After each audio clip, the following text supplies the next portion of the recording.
Walang kinikilingan, walang pinoprotektahan, walang kasinungalingan, serbisyong totoo lang.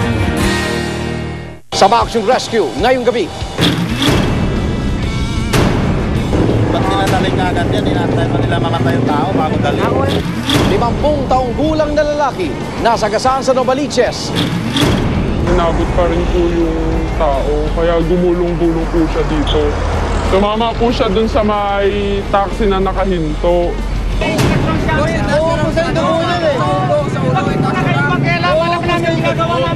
Isang oras ka na ate rin dyan. Lumili ka. Ayaw na patakbo. Ang mga pamilyang nakatira sa kalsada, sinagip ng mga tanod na barangay South Triangle. Ano bang gusto mo? Ano na baka dahil na naman kami sa mental. Hindi mental. Ba't kayo dadala sa mental? Hindi naman kayo bali. Huwag po kayo magmumura ho. Kaya wala ho kayong pupuntahan kung ganyan ho laman ang bibig nyo. Nangalakal kami para may malamon. Hindi pag nanakaw. Magandang gabi, ako naman Arnold Clavio. Oras na ng totoong drama at aksyon dito sa Rescue.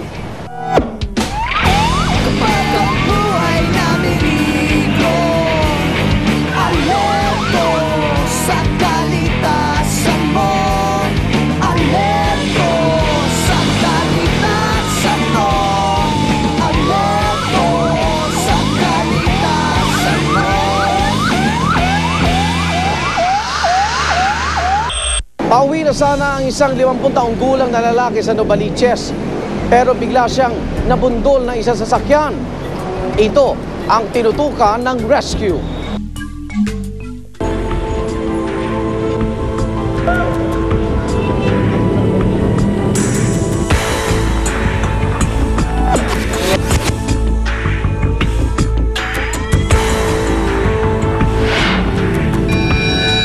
Naka-receive po yung desk officer namin ng telepono na meron daw nasagasaan na tao sa along Quirino Highway corner, Diamond Street.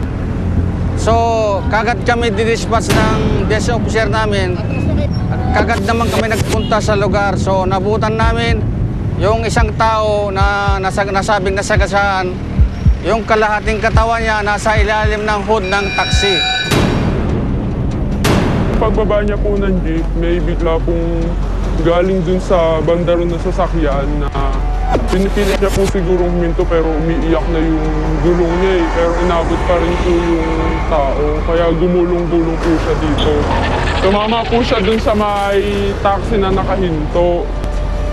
Kaya pumasok po yung bandang paa niya, tapos dun na po hinintuan po siya sandali nung nakabangga sa kanya.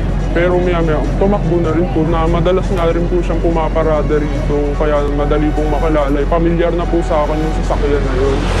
Kulay puti po siya, sir, na parang Rebus type. Taga saan ho yan? Kagatito lang, Edmond lang pangalan na pagkakilala ko. Grabe po yung tama sa batok po niya. Bali yung kaliwang pa, saka yung kaliwang kamay po niya. So maraming dugo na buhos na sa katawan niya.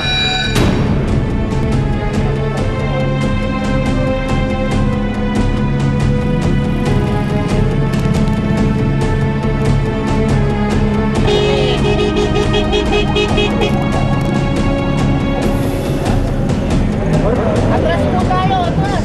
Ayun sa nakalap namin na investigasyon, yung biktima po ay residente ng Barangay San Bartolome. Siya po ay isang driver po. Pauwi na po yun nung gabi, galing na Bungneho, nung siya ay maaksidente, masagasaan po. Makamatay na yung tao, hindi pa nila in-action lang agad yan. Daming ospital dyan, kabilaan. Ba't nila daling agad yan? Inantay pa nila mamatay yung tao bago daling. Ako yung plate number na binigay na ron sa polis. O, di po pwedeng galawin yan. Huwag kayong patagagalaw yan, ha?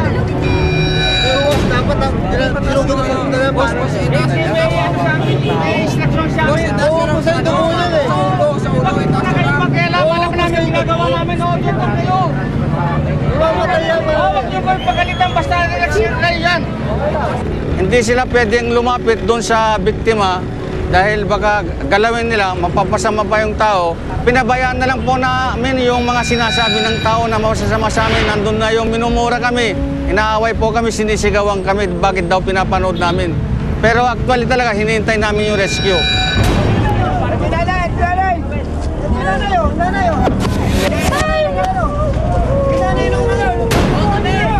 Kayo na akong mag-desisyon. Asa na yung Anak niyo yun eh.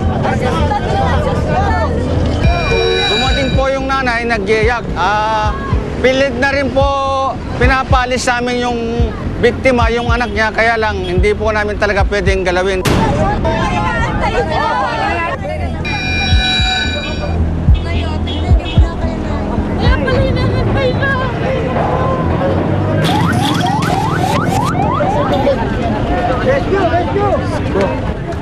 Importante po talaga is yung patient handling.